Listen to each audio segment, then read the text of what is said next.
Hey friends, welcome back to the channel. So today, I'm here to talk about a game that really needs no introduction or fancy preamble. It's Baldur's Gate 3. If you've been following the channel, you know we're huge fans of Divinity Original Sin 2. So much so, we often recommend it as the best co-op game we've ever played. So naturally, Baldur's Gate 3 has been one of our most anticipated titles since it comes from the same studio, and is essentially a better, more detailed take on that game. Now, this isn't a full review of Baldur's Gate 3. It takes anywhere from 70 to 100 hours to beat this thing, and knowing us, we're gonna be doing all the side quests. I'm gonna be stealing a lot, which never turns out well. We're gonna be exploring everything, so yeah, it's gonna be a minute. That's why we're not doing a full review just yet, and rather, I'm just here to give you our thoughts on it so far. And like all our content, this is from a co-op perspective. We're the co-op bros, this is our thing, so hopefully by the end you have a better idea of how this plays in co-op and can decide if it's for you and your best friends. So there's a lot to go over with this game, and I definitely can't get to all of it in this single video, but let me give you some more context in case you're like, what even is this weird fantasy game people can't stop talking about? Baldur's Gate 3 is a turn-based RPG built on the Dungeons & Dragons 5th edition rule set. Like in D&D, battles are turn-based and everything is dictated by a dice roll. Sometimes that dice is rolling in the background like when you attack someone, but most of the time outside of combat you'll trigger a skill check and see an actual D20 on screen, and you get to roll it yourself. While you're crossing your fingers, you don't roll a 1. So you have to know going into this that it's really trying to recreate that whole D&D tabletop experience with your friends. Even if you have the most min-max characters, sometimes you're just gonna get unlucky and roll a 1. And I think some people aren't gonna like that, but personally, I really love it. Especially with friends when you can laugh about something going horribly sideways. Speaking of friends, you can play this in a couple different ways. Obviously, single player is an option, but you can also play it in 4-player co-op online, 2-player co-op locally, and even combo co-op being a mix of the two. If you want more details on how to party up and all that, go watch our how-to video, cause that's gonna answer pretty much all of your questions. Not to pat ourselves on the back, but we did a really good job with that one. Okay, so let's get to what I actually thought of Baldur's Gate 3. Like a real D&D campaign, you start the game by making a character, and this is where you start to see one of the defining features of this whole experience. There's a staggering amount of freedom. Like, think about this, there are 12 classes in the game, 46 subclasses, 11 races, 31 sub-races, and much more like background spells, and you can even multi-class to mix things up. With this amount of options, it's really easy to make a character that truly feels unique to you and fills a specific role both in and outside of battle. In our party, we have Jake's Ranger, who became our Stealth Esper and Scout using his Raven Familiar. Andrew is playing a Paladin, so he's our tanky healer, who has a penchant for shoving characters from high places. And lastly, I ended up making a Warlock that's all about shenanigans and talking your way out of things. Like this one time where we ran into these 3 giant ogres that we definitely couldn't take on in a fight. So we thought, okay, maybe I can go talk to them. But then Andrew saw, well, hey, you can disguise yourself. Why don't you disguise yourself as a half-orc lady and see if maybe they'll like you? Yeah, that totally makes sense. So I ended up doing just that, and after a couple nerve-wracking dice rolls, I was able to convince them to work for us and essentially be able to call on them in a future battle, which was insane.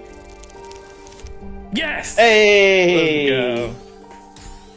This Yeah, game's lucky hype. Are we gonna be able to summon these people? Yeah, but then we're gonna have to pay them or fight them. Well, we'll have to get to eat afterwards. True. In hindsight, I don't think the whole half-orc lady bit made much of a difference, but that's kind of what I'm getting at. This game is all about being free to try stuff and seeing if it works.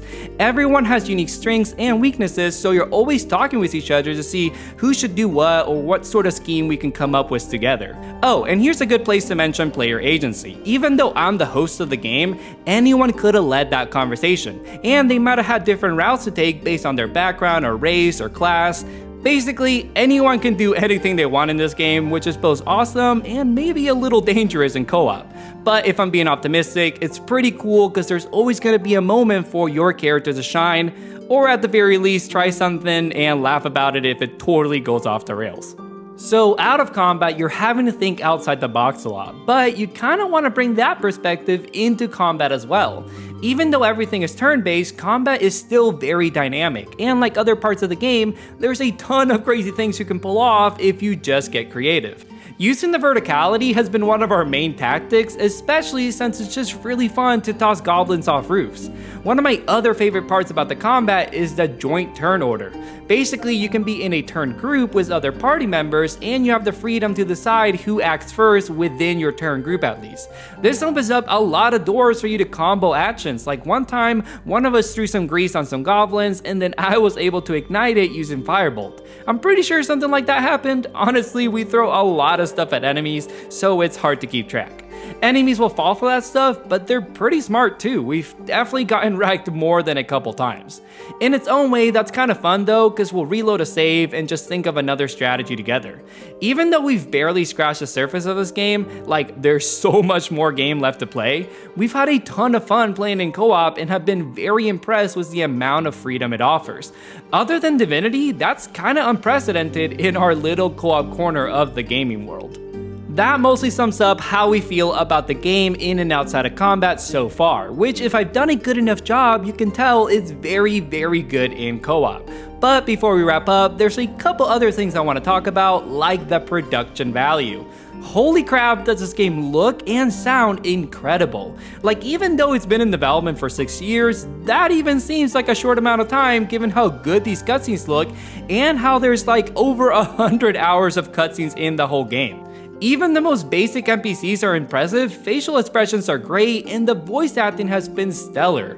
All this makes you feel really immersed in the game and kinda helps you roleplay your character a little bit more if that's your kind of thing. As someone who has played D&D 5e in the past, I can definitely say this game totally nails it, and it's as close to the real thing as it gets, at least in my opinion. There have been so many moments where I've been surprised to see something is in the game, like discovering I can get the Mask of Many Faces invocation for my Warlock. Yeah, that was a pretty cool moment for me. But even if you've never touched a D20, don't fret, this game can still be for you. Andrew has never really played a full D&D campaign, and he's loving the game just as much as Jake and I. It's a little overwhelming at first, don't get me wrong, and we could have definitely used some more tutorials, but if you haven't played D&D, don't let that stop you from giving this a shot. So there you have it, our impressions of Baldur's Gate 3 so far. Again, this isn't a review, we'll definitely put out a full comprehensive review with all the bells and whistles once we feel like we've seen a good enough chunk of the game. On a personal note, this game has hit at a really great point for me. I recently moved to a different state, and I really miss my D&D buds back home. So it's been awesome to get to play this not only with Andrew, of course, but also our buddy Jake, who was my dungeon master back home. But I'd love to hear your experience with the game. Are you a past D&D player? Are you playing this in co-op? Sound off in the comments below, and we'll catch you next time on another episode of The Co-op Bros. I'm Karlak, and you are... I'm Zero Moonshadow. It's your boy, Zero Moonshadow. Here to take your head. Well met, soldier. Now that we're all... That's hilarious. It's me, Zero Moonshadow. Good, Steve.